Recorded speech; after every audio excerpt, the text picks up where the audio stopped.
A very good morning to everyone. I am Anush Tomar and I welcome you in English Toppers Academy.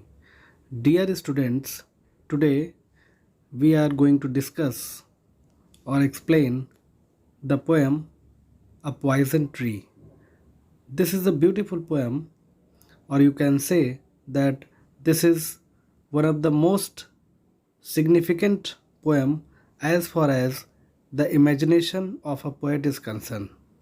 So this poem has been written by the greatest poet and the writer William Black.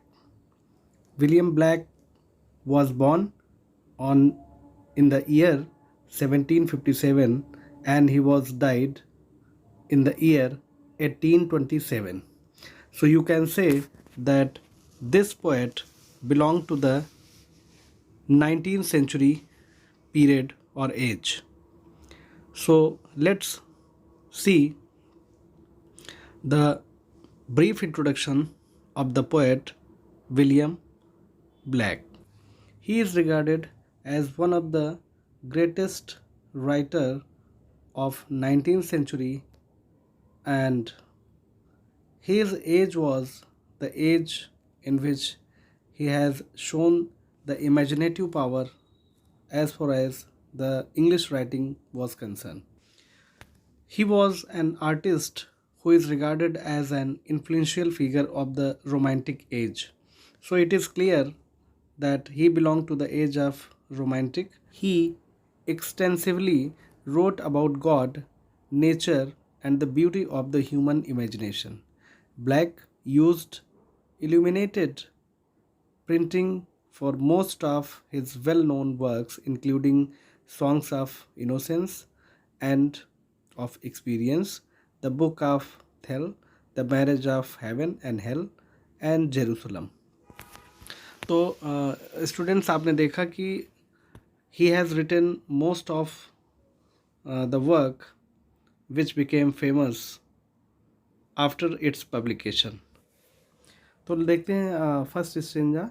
इसमें देखिए, I was angry with my friend, I told my wrath did end, I was angry with my foe, I told it not, my wrath did grow. तो यहाँ पे देखिए है the poet himself wants to convey the message that when he was angry, he conveyed this message to his friend. मतलब यहाँ पे है रात मीन्स क्या होता है, गुस्सा. गुस्से का क्या कारण था उसने अपने फ्रेंड को बता दिया और फिर उसका गुस्सा क्या हो गया, शांत हो गया. I was angry with my foe, और ये एक दिन गुस्सा हुई किससे, अपने. फो मीन्स क्या होता है, शत्रु, एनिमी, उससे गुस्सा हुए. आई टोल्ड इट नॉट, लेकिन अपने जो एनिमी है उसको इन्होंने कुछ भी नहीं बताया.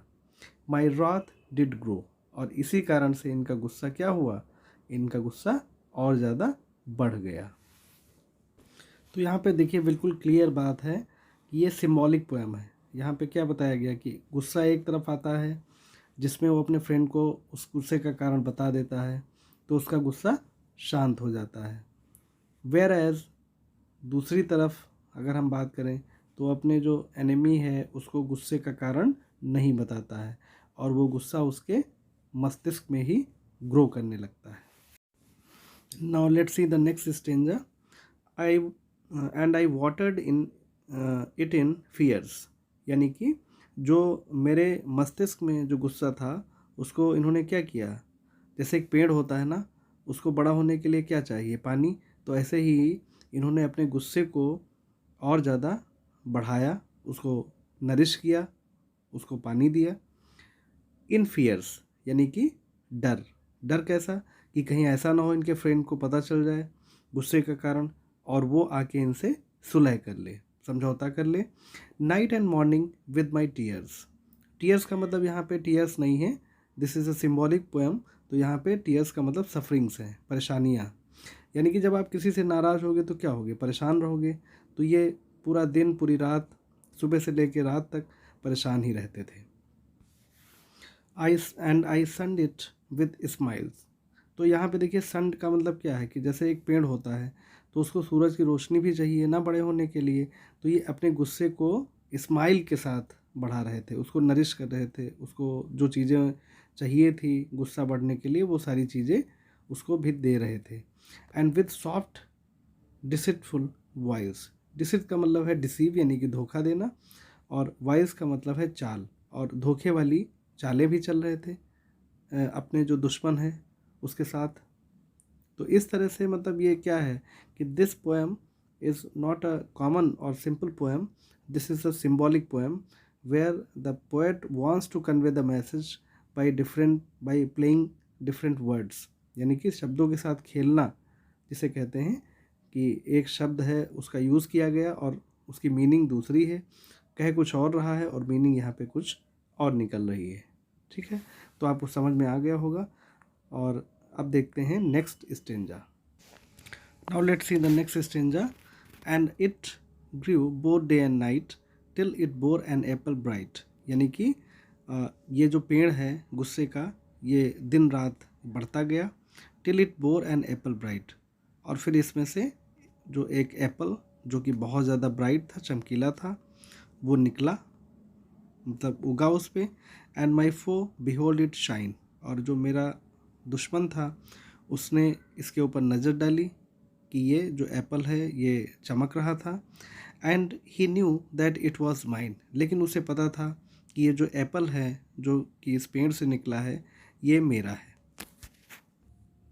And into my garden stole when the night had veiled the pole, यानी कि जो इनका दुश्मन है वो इनके गार्डन में घुसा, क्या करने, जो एप्पल था उसको चोरी करने। When the night had veiled the pole का मतलब होता है अर्थ, और वेल्ड जो है उसका मतलब है कि जब पूरी तरह अंधेरे में जो पृथ्वी जो अर्थ है वो ढक गई तब वो रात के अंधेरे में आया। In the morning glad I see, और जब मॉर्निंग हुई तो मैंने खुशी खुशी इन्होंने क्या देखा, my foe outstretched beneath the tree, तो इनका जो फ्रेंड था वो कैसे पड़ा था, वो पेट के बल वहीं पेड़ के नीचे पड़ा था। तो ये हमने अभी पहले ही बताया कि it is a symbolic poem, and in this poem the poet conveys the message that if you are angry with anyone you just go and talk to the person and your anger will go, यानी कि आपका जो गुस्सा है वो शांत हो जाएगा। अगर आप ऐसा नहीं करते हैं तो फिर क्या हो जाएगा, तो आपका गुस्सा बढ़ेगा और उस गुस्से से किसी की जान भी जा सकती है। तो ये जो पोएम है ये बहुत ही हम लोगों को क्या देती है, नॉलेज देती है कि हमें पहली बात तो गुस्से को कंट्रोल करना चाहिए, अगर नहीं कर सकते हैं तो जिससे गुस्सा है उससे हमें बात कर लेनी चाहिए। So this is enough for today's video. Thank you for watching the video and please like and subscribe the channel if you are new on this platform. Thank you. Have a great day.